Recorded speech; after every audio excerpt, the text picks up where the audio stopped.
Ζέστη σημαίνει περισσότερη κίνηση, περισσότερη εφίδρωση, περισσότερα αρώματα του σώματος στον αέρα.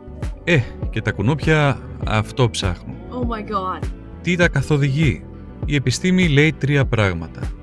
Διοξείδιο του άνθρακα, θερμότητα και οσμές του σώματος. Ας πούμε για το διοξείδιο του άνθρακα.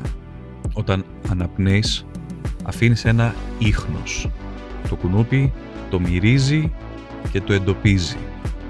Αν μιλήσουμε για τη θερμότητα, είσαι θερμότερος από το περιβάλλον σου. Τότε είσαι σαν φάρος στο σκοτάδι, διότι εκπέμπεις υπέρυθρη ακτινοβολία.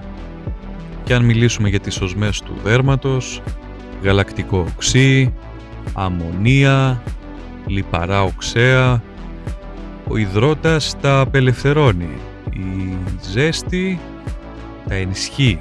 Γιατί μερικούς τους τσιμπάνε περισσότερο? Yes. Διαφορετικό μικροβίωμα στο δέρμα, διαφορετική μυρωδιά. Επίσης τα σκούρα ρούχα απορροφούν μεγαλύτερη θερμότητα, άρα είναι πιο ελκυστικά. Τι πραγματικά δουλεύει? Ας ξεκινήσουμε με τον ανεμιστήρα. Διαλύει το διοξείδιο του άνθρακα και τους δυσκολεύει στην πτήση.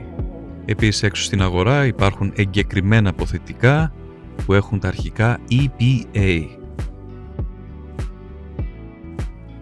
Μην ξεχάσουμε τα νερά που λιμνάζουν. Άδειασε τα πιατάκια από τις γλάστρες, από τους κουβάδες, έλεγξε σπασμένες υδροροές. Να επιλέγεις ανοιχτόχρωμα ελαφριά ρούχα. Αυτά που μπορούν να καλύψουν το δέρμα. Μην ξεχάσω, σίτες στα παράθυρα. Οπωσδήποτε. Αχα. Και τι δεν δουλεύει όπως το νόμιζες? Τα κεριά της ιτρονέλας από μόνα τους, ειδικά με το μικρό αεράκι, δεν δουλεύει. Και υπέρηχη μύθος. Να σας πω και ένα μικρό hack για το μπαλκόνι.